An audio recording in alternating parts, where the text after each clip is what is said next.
এক বছৰত মই পোৱালি প্ৰায় 8 লাখ মান টকাৰ পোৱালি বেচিছোঁ। মোৰ নাম ৰঞ্জনজ্যোতি শইকীয়া। হয়। মোৰ ঘৰ আপোনাৰ 1 নং গেদাৰগুৰি, বেবেজীয়াৰ ওচৰত নগাঁও জিলাত। হয়। মই ফাৰ্মখন ষ্টাৰ্ট কৰা আজি আপোনাৰ প্ৰায় 20 মাহমান হৈছে। হয়। তেতিয়াৰ পৰা কৰি আছোঁ। মই ষ্টাৰ্টিঙত আপোনাৰ 14জনী গাহৰি ষ্টাৰ্ট কৰিছিলোঁ। হয়। এতিয়া 14জনীয়ে আছে আৰু পোৱালি ছোৱালী মিলাই এতিয়া আপোনাৰ 80 লাখ। গাহৰি ফাৰ্মখনত মই মেইনলি আপোনাৰ পিয়'ৰ ব্ৰিড য়ৰ্কশ্বায়াৰটোৱে ৰাখিছোঁ। হয়।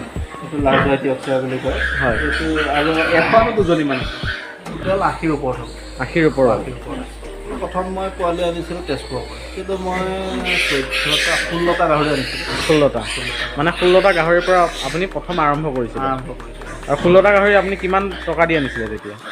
16টা গাহৰি মই তেতিয়া কিছুমান পোৱালি 6000, কিছুমান 5000 সেনেকৈ আনিছিলোঁ। টোটেল আপোনাৰ গাহৰি ফাৰ্মখন খোলোতে কিমান টকা খৰচ হৈছিলে? সম্পূৰ্ণভাৱে ফাৰ্মখন একেবাৰে ভেটি বনাই ফাৰ্ম বনাই ধৰক গাহৰি পোৱালি আনা সেনেকৈ 7.5 লাখ 8 লাখ টকা খৰচ হয়। 7.5 লাখ। আৰু এতিয়া আপুনি গাহৰি মানে কি খুৱাই আছে গাহৰি? গাহৰি মই প্ৰধানতঃ আপোনাৰ গডৰেজৰখিনি ইউজ কৰোঁ। ভাল ফিড এটা ইউজ কৰোঁ। হয়। আৰু তাৰ লগত মই মাকৈ মিক্স দিওঁ। যেতিয়া মাকৈটো পোৱা অলপ অসুবিধাৰ কাৰণে অলপ চাউল সিজাইও দিওঁ। অলপ চাউল সিজাইছিল ভাতটো আৰু এই গাহৰি পালনৰ ক্ষেত্ৰত আপুনি কিবা প্ৰশিক্ষণ গ্ৰহণ কৰিছিলে নেকি? প্ৰশিক্ষণ মই গ্ৰহণ কৰিছিলোঁ। হয়। ক'ত লৈছিলে? মই আপোনাৰ তেজপুৰত প্ৰশিক্ষণ গ্ৰহণ কৰিছিলোঁ। হয়। তাৰপাছতে অসম চৰকাৰৰ এটা হেৰি আছিলে, তাতো মই প্ৰশিক্ষণ গ্ৰহণ কৰিছিলোঁ। হয়। এনেকৈ মই প্ৰশিক্ষণ লৈছোঁ। আৰু এতিয়া আপুনি এই গাহৰি ফাৰ্মখনত কেইটা কেবিন ৰাখিছে বাৰু? এতিয়া মোৰ বৰ্তমান 13টা কেবিন আছে। 13টা। আৰু এইবিলাক বাঁহবিলাক কিয় বান্ধি দিছে আপুনি? এবাৰ কৈ দিব নেকি? বাঁহবিলাক প্ৰধানতঃ বান্ধা যায় এইটো মানে এটা আছে ফেৰয়িং প্লেট, মানে গাহৰিজনী জগাৰ আগত আমি বাঁহ চাৰিফালৰ পৰা বান্ধি গাহৰিজনী ভিতৰত সোমোৱাই দিওঁ। হয়। তেতিয়া মানে পোৱালি আচলতে মাৰাৰ চান্স নাথাকে, নহ'লে কেতিয়াবা এটা দুটা পোৱালি মাৰি দিয়ে তাই। আচ্ছা। আৰু এটা গাহৰি ধৰি লওক সৰুৰ পৰা ডাঙৰ হ'বলৈ কিমান দিন লাগে সময়? যদি তাৰ ভাল ফিডৰ ওপৰত ৰখা যায়, হয়, তেনেহ'লে সি 6 মাহ বা 7 মাহৰ ভিতৰত 100 কেজি হয়। যদি গডৰেজ ফিড খুৱায় আৰু তেনেহ'লে এটা ভাল ফিড যিকোনো এটা খোৱালে আপুনি 6-7 মাহৰ ভিতৰত পায়। আৰু আপুনি নেক্সট প্লেনিং কি লৈ আছে আৰু? নেক্সট মই ফাৰ্মখন বহাই আছোঁ পিছফালে আৰু আকৌ নতুনকৈ 12টা কেবিন বনাই আছোঁ। ইয়াত আৰু নতুন প্ৰজাতিৰ কিবা আনিব নেকি বাৰু? নতুন এইবাৰ অলপমান ডিউৰক কেইটামান অনাৰ কথা ভাবিছোঁ। ডিউৰক আনিব। আৰু ইয়াৰ বাহিৰে আপুনি অন্য কিবা কৰে নেকি বাৰু? অন্য মোৰ ব্যৱসায় আছে।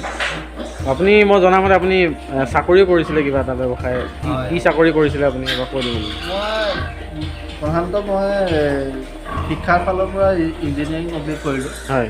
তাৰপিছতে গুৱাহাটীতে মই অলপ দিন বাইজছ নামৰ এটা কোম্পানীত কৰিছিলোঁ। হয়। তাৰপিছতে ভাবিলোঁ নিজে কিবা ষ্টাৰ্ট কৰোঁ। হয় হয়।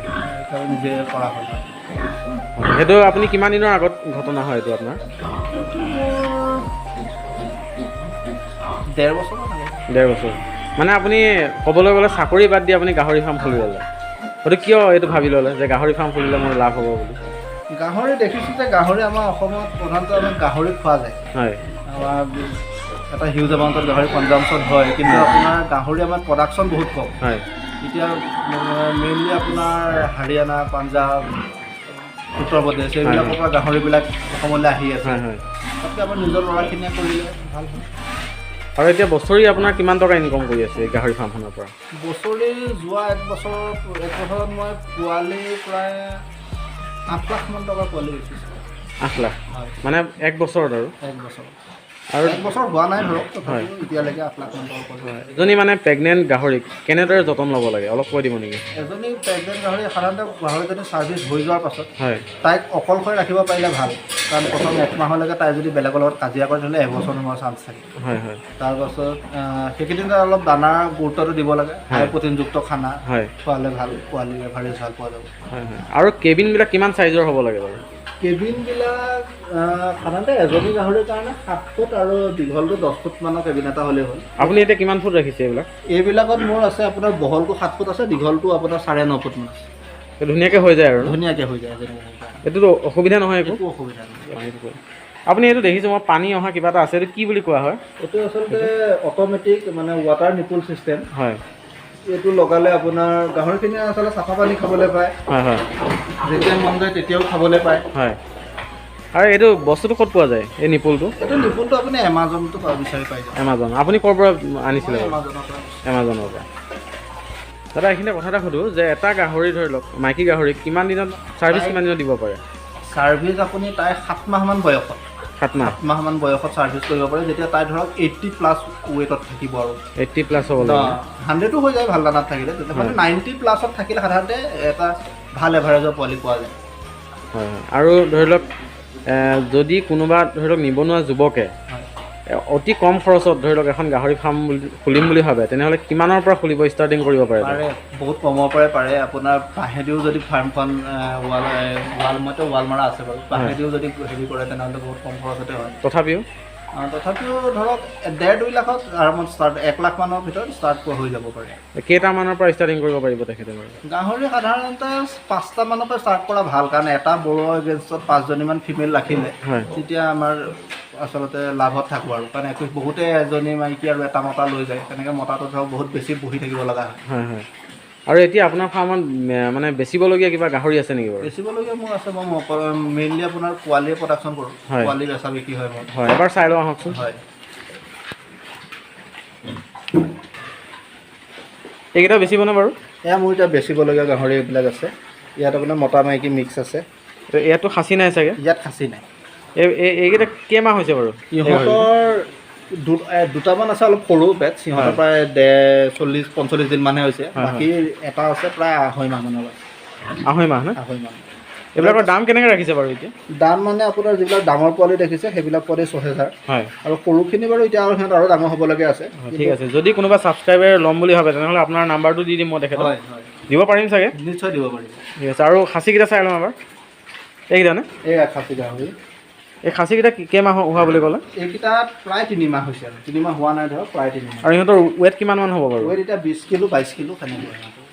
আচ্ছা, ইয়ৰ্কশ্বায়াৰ হয় চাগে? ইয়ৰ্কশ্বায়াৰ হয়, ইহঁতৰে পোৱালি আছিলে আগত দেখাখিনি। এতিয়া আকৌ পোৱালিৰ পৰা ছেপাৰেট কৰি আকৌ এতিয়া বৰ্তমান গাভিনী হৈ আছে। এইকেইটা মাইকী নে? মাইকী। সৰু বৰটো মোৰ। আপোনাৰ বড়োটো এইটো নে? এইটো বৰটো, এইটো সৰু বৰটো। এইটো ৱেট কিমানমান আহিব বাৰু এইটো? ইয়াৰ প্ৰায় এতিয়াতো প্ৰায় 180 কেজি, 200 ওচৰ আছে। 2 কুইণ্টেলমান মাৰিব আৰু। আৰু কোনটো ক'লে? আৰু এটা এইটো এটা বৰ আছে। এইটো নে? এইটো বহুত ডাঙৰ হয় ন? এইটো ডাঙৰ হয়, তাতকৈ বয়সত প্ৰায় 2 মাহমান ডাঙৰ। এইটো কিমান বছৰ হৈছে বাৰু? এইটোৰ এতিয়া বৰ্তমান 20 মাহমান বয়স হ'ব, 2 বছৰ হোৱা নাই। 20 মাহ নে? 20 মাহত বহুত ডাঙৰ হৈ গৈছে। ৱেট কিমানমান হ'ব বাৰু এইটো? ইয়াৰ প্ৰায় 2 কুইণ্টেল আৰু, 2 কুইণ্টেল ওপৰৰ অলপ। হয় হয়, ঠিক আছে বাৰু দাদাক আজিলৈ ধন্যবাদ জনালোঁ আমাৰ চেনেলৰ তৰফৰ পৰা। দাদা আৰু আগুৱাই যাওক। আজিলৈ ভিডিঅ'টো ইমানতে সামৰিছোঁ। ধন্যবাদ। জয় অসম।